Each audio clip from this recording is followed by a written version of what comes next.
Good morning, everybody. Welcome to the Cindy Donaldson Show. I am your host, Cindy Donaldson, serial entrepreneur, certified high performance coach, bucket list obsessed. And I am here to ensure that everyone in my circle learns how to not only create, but live a life by design. Truly, it is my purpose, it is my mission, because it makes me so sad, seriously sad in my soul, when I see people who are just on this hamster wheel and can't move beyond it and feel stuck, and they just can't see the possibilities that are out there. So if you are watching this on YouTube, you can tell that I am outside. I'm actually in New Jersey, down near Cape May, in Belle Plaine State Park. I believe it's a state park. Anyway, it's beautiful here. The campsites are huge. We're like the only ones here. I think it's going to fill up this weekend, but we're like the only ones. It's incredible. And it inspired me to come on here and share something that my mentor calls sanctuary, which is a place where you can recharge, you feel centered, you are at peace, you can think, you have clarity. And for me, that's nature. So it's fitting that I record this podcast while sitting out amongst the pine trees. It's just beautiful here. I discovered a long time ago that, like, even when I was a child, that going out into nature was my calming place. If you've been with me a hot minute, you know that my childhood was kind of crazy. I grew up in this really dysfunctional family, lots of nepotism, lots of narcissism, and brothers that are batshit crazy. My mom died when I was 23, and my youngest sibling was only 10. And just being in the house was incredibly stressful. It was just awful. And I grew up on a huge farm. Back when I was a kid, it was hundreds upon hundreds of acres. And behind the house where I grew up was this huge open field. I'd go up past where we had raised our pigs, and there was acres of potato fields. That's a whole other podcast, learning how to pick potato bugs. That was kind of my summer, and feeding the pigs, of course. And then I would go through this little road up to a higher field. Oh, look, there's a person. It's just a camp ranger. I would go up to this higher field, and it was just this open sanctuary. And I would often go up there and just bring a blanket. I would read. I did my homework up there a lot. Back when I was in high school, we actually had to turn in our notes for history class. And so I would, I'm a chicken scratch, like, write really fast. I take a lot of notes when I'm in classes. That's how I learn. ADHD. I have to write things down, or it's in one ear, not the other. And so I would buy this like really pretty paper, and I would go up there and transcribe all my notes to hand in and read books. And um, when I was younger, my grandmother used to read all these Harlequin romances. It was a thing. She had piles of them near her chair. And so I would take them and like read them in the afternoon. And often those books, obviously filled with, trashy romance, but they would go to exotic, what I considered exotic places, like the beach, or um, a villa in the woods, or Italy, or Germany, or France, or Paris.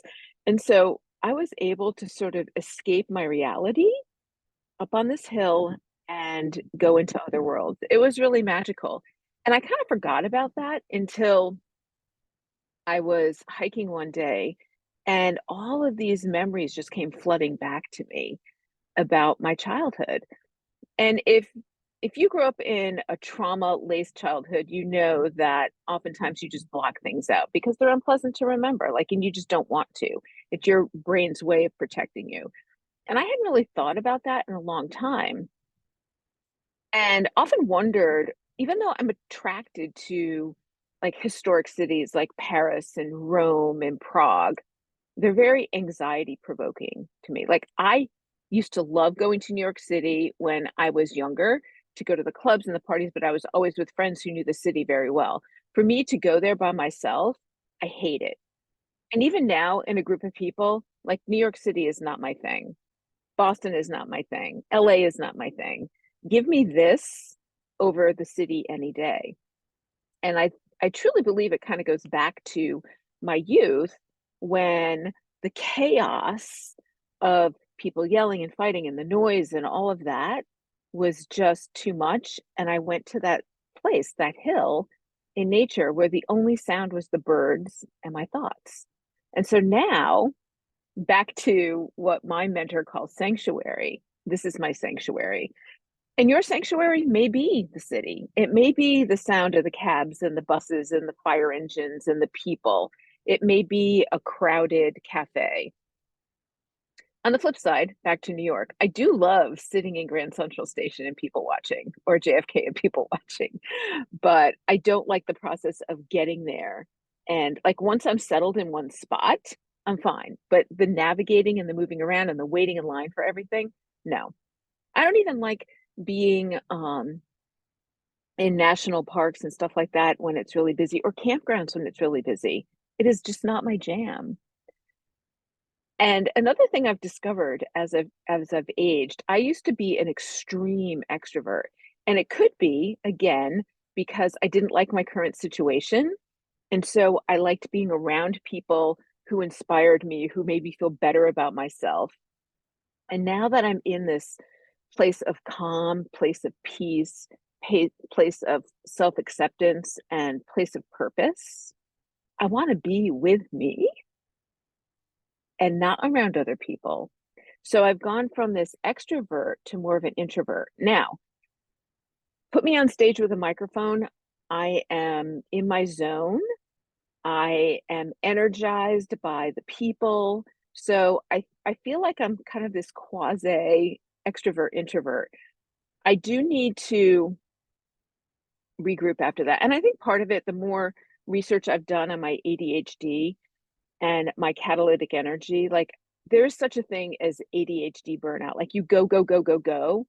And then at least for me, I just need a day of nothing or a week of nothing. And based on my past year of craziness, taking care of Dave's parents, um, dealing with his dad's death, dealing with a rehab house with my son, which was incredibly tense. Um, I the burnout was real, and I so need this sanctuary right now. I need the sound of nature. I need the sound of nothing, the sound of the wind. And, last week we were on the beach in Rhode Island. We camped there for a few days. And just walking by myself, even in the rain, listening to the surf, picking up rocks. Wasn't a lot of sea glass. I'm a sea glass collector, but I found little pieces here and there. It was just so incredibly recharging. And if you are a creative person, you know that you can't create well when you are in a constant state of stress. Another reason why being in sanctuary for me right now is incredibly important, because I don't feel I've been at my best creative self for over a year. And I'm kind of craving that. Like I sat down to paint while I was in New York, dealing with after Dave's dad died, and it just wasn't flowing. Like it just wasn't working. I would paint something and it was anxiety provoking. Like it just wasn't working. Or I'd sit down to write something creative and it wasn't flowing. So again, if you were creative, finding your sanctuary, whatever that is, it could be in sitting in your bed reading a book. It could be sitting on your front porch watching the rain. It could be at the beach. It could be in the mountains. Whatever that is, whatever brings you that sense of calm, that sense of rebirth, that sense of even internal energy and joy and peace, you need that in your life. Because if you are on a journey of growth, be it personal development, be it spiritual, be it health, your body needs this. Your body will crave it. And if you don't allow that to happen, you will be pouring from the proverbial empty cup, and creating will be hard. Being happy will be hard. Being in good relationships will be hard. And this is all part of my high performance coaching, right? The energy piece. Like you cannot fire on multiple cylinders without the energy needed to do that. Again, that's physical energy, it's mental energy, and it's spiritual energy. You need to be happy and calm and at one with yourself if you want to do all the other things, have happy relationships, be successful in your career. That's how it goes. And it was one of the reasons that I was really attracted to Brendan Burchard and his certified high performance coaching program, is I've always struggled with that firing on all cylinders all at once. So whenever I was super successful in my career and making a shit ton of money, something would like fall apart, be it my health, it might have been a relationship. My relationships were doing well. I was really focused there. Again, this could be part of my ADHD too. I get hyper fixated on certain things at certain times, and then I get antsy and I'll move on to the next. So if I was really hyper focused, like, when I was first started dating Dave, the health thing kind of fell apart, which is a pretty normal thing. You're going out, you're drinking, you're having a good time. The health thing fell apart.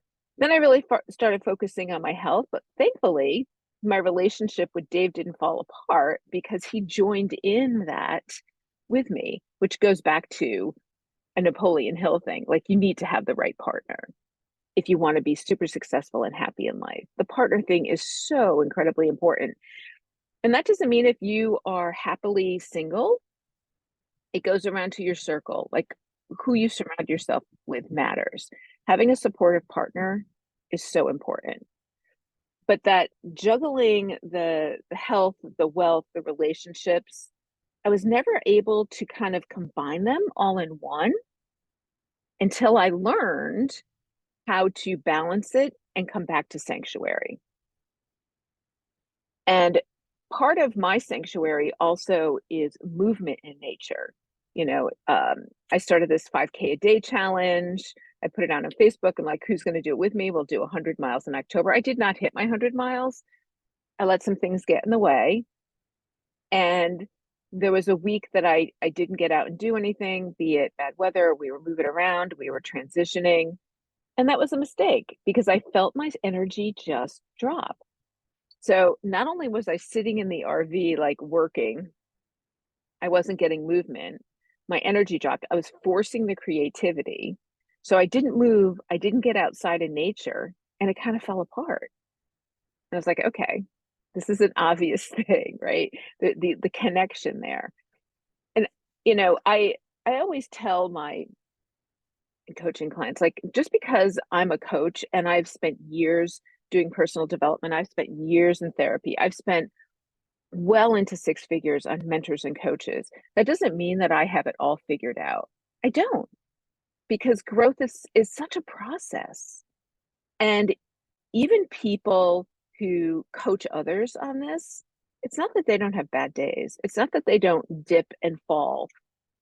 It's that we have the ability, because we've worked on this, to recognize when we are in that sort of downward spiral, when we need to shift and get back to what makes us happy, what brings us joy, what makes us energized. It's an incredibly powerful thing.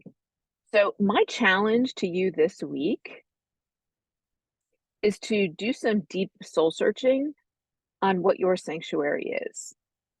Now, for many, it is nature. It really is.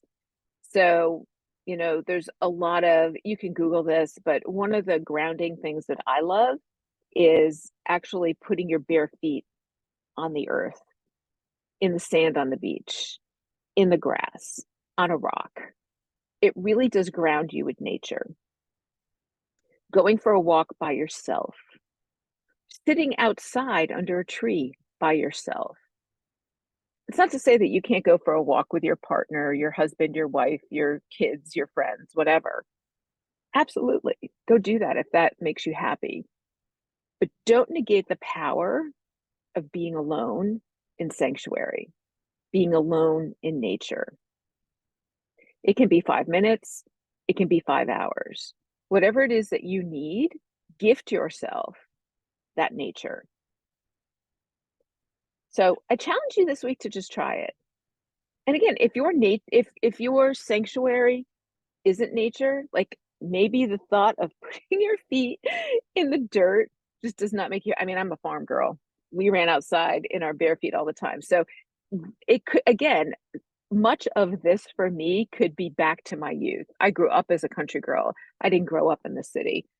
And for city people, the sounds of nature are very anxiety provoking. So I get that. Um, And oftentimes when I work with people who grew up in the city and I suggest forest bathing, and they're like, "Oh my God, there's animals out there. Oh my God, I'm going to step on a worm or something." And they kind of freak out. So I'm I'm very conscious of that, but I do urge them, like, just go try it. Like, I'm on the phone with you, or on a Zoom call. I'm gonna like just show me, just go do it and see how you feel. So it's a little push outside the comfort zone, just like it is for me to go into a city and actually have to read a freaking map. Thank God for phones now that I can just put in my location and it can tell you which way to walk. Because back when people would say go north on that, like who does that? Go north on Avenue A, or go west on this. Like, no, no. How am I supposed to know? Like, no. Like, go up there, take a left, take a right, draw it out on a map for me, like literally tell me how many steps. Like that's how detailed, and that's how lost I get in paper bags. So, you know, the city anxiety provoking, nature is incredible. And another reason that I really wanted to talk about this today is because we're coming into the holiday season for many of us, Christians, Jews, coming into the holidays. And the holidays are crazy. They're often stressful. You're dealing with family drama. Your cup is going to be drained. Like how we've gotten to this point, I don't know, but your cup will be drained in so many different directions. And the pressure we put upon ourselves to have the perfect holiday party, to find the perfect present for our kids, to do all of this stuff, to have the perfect Christmas cookies, to have the perfect, Hanukkah celebrations is crazy. It is batshit crazy. And I realized over the past couple years, since my adult children are now in their 30s and they have partners and spouses, they have other families now. And I was trying to squeeze them in for like 5 or 10 minutes to open presents and stressing about what to get them, and it was just this not a calm, fun thing anymore. I would bake tens of thousands of cookies to deliver to all of my clients, and I've scaled back my consulting business dramatically now, so I wouldn't even need to make that many cookies. But this year, Dave and I have decided to not do Christmas with the family. And at first I was a little nervous to even tell my kids about it. We were originally going to go to Germany and spend it with Dave's family, but with all the strife in the world and the war in the Middle East, I'm just not too keen on flying. And usually when we go to Germany, we like to go to another country to, explore. And we were going to go to possibly Norway or Finland. And then again, the travel thing just got like, it was too stressful. And it was one more thing that I was going to have to plan. Again, pouring from an empty cup. And I was like, you know what? We decided not to do that. So we're going to spend Thanksgiving, which is not nearly as stressful and actually more joyful because it doesn't involve buying presents, with the family. And then we are going to hit the road and go west, destination unknown. But I can promise you it won't be a city. We'll be boondocking. And for those of you that are not RVers, boondocking is when you live off grid on free public land. And there's a lot of it out west. So I don't know what that looks like. I do want to go back to Sedona for a little bit. The sad part about Sedona in the winter months is it's very crowded. It's very crowded. So if you like go to Sedona in the summer when it's not as crowded, right, because it's warmer out there. But I'm very in tune to the energy of nature, and Sedona is one of those places where you feel the energy vortex, and it's It's amazing. Plus, it's incredibly beautiful. But for me, I've got to be able to kind of find a rock and sit there and just be. There's also a Catholic church that is built into the Red Rocks, and it is one of the vortices in Arizona, in that area. And if you've never been there, it is incredible. So last time I was there, I was able to, like, I sat in a pew and there's these big windows and it's incredible. And you just need to close your eyes and be still. And then there's always somebody talking in the background that sort of ruins it for me. And I want to go around and shh, like, not only are you in a you know a house of God or a religious building, like, there's some respect around not talking in there, especially when people are praying. But I am a horrible Catholic. I haven't, I mean, the last time I went to a Catholic mass, it was for a funeral. So I'm not here to be preachy on religion, but there is, for me, being in a church, and I think it comes back to just being able to be quiet in my head. Again, the sanctuary part. But when you get to do it in a place like this church in Sedona, surrounded by this incredible energy, surrounded by the red rocks, it's wild. It is incredibly emotional. So if you've never been to Sedona, I encourage you to do that. Just Google Church in the Red Rocks, and it's this tiny little chapel. It's incredible. So I'd like to do that. And Dave has never been to the Pacific Ocean, so I think going out there, uh, we have a Jeep, and so taking that on the Pacific Coast Highway, Carmel, Monterey, going up north. He's never been to Napa or Sedona, not Sedona, Sonoma. So hitting up the vineyards would be really fun, and working, right? So the joy of my life, the joy of what I get to do is that I get to live in my RV, which I'm going to spin for those of you that are on YouTube, there's the RV, the Jeep in the background. Um, is we get to go wherever we want. And if we don't like our neighbors, we can pack up and leave.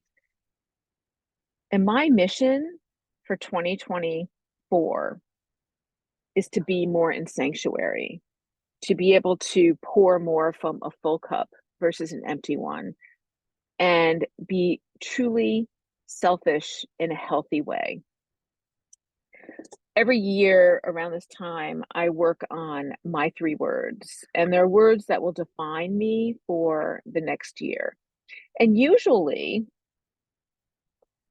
I, take a lot of time to write down a bunch of words and trying to figure out, what I want to do. And it's a whole process. I write down words that kind of resonate with me, and then I let them go, and, I come back, and it's kind of this whole thing. This year, I was actually journaling while sitting on the beach in Rhode Island, and the words came to me with incredible clarity. I'm not going to share them right now because I want to do an entire podcast on what those words are and what they mean, and kind of go through the process of um, how I get there. This year it was just wild. But again, I think my body was just craving this nature, this sitting on the beach. It was warm and chilly at the same time. It was very windy. It was high tide. I was sitting there in my little camp chair. And I have my mentoring sessions on Saturday mornings at 10. And so I got to the beach around 8:30, so I had some time to just get with my thoughts. And I just started writing, and the words just came to me. Like, I have been doing this process for well over a decade, maybe even 15 years. I don't know. And I usually take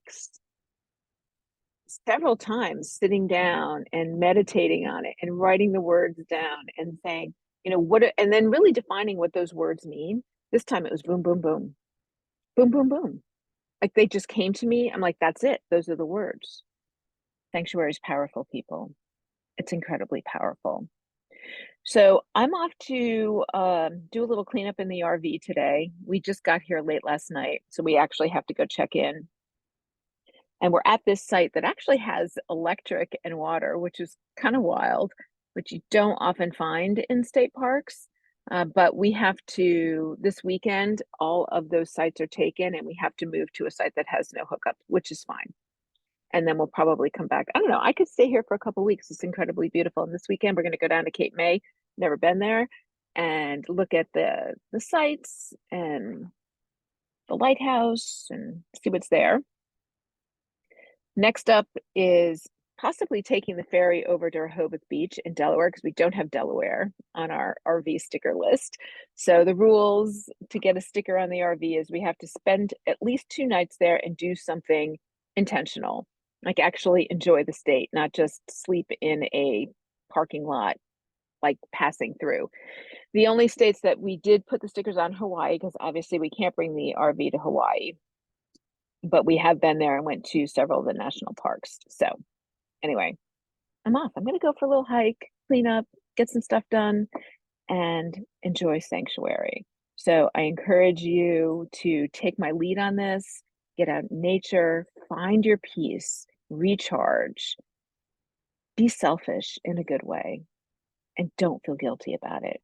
Have an awesome day. I'm Cindy Donaldson, your host of The Cindy Donaldson Show. If you want to learn more about coaching with me, you can go to cindy-donaldson.com and share the podcast. Spread some love. Have an awesome day. Bye.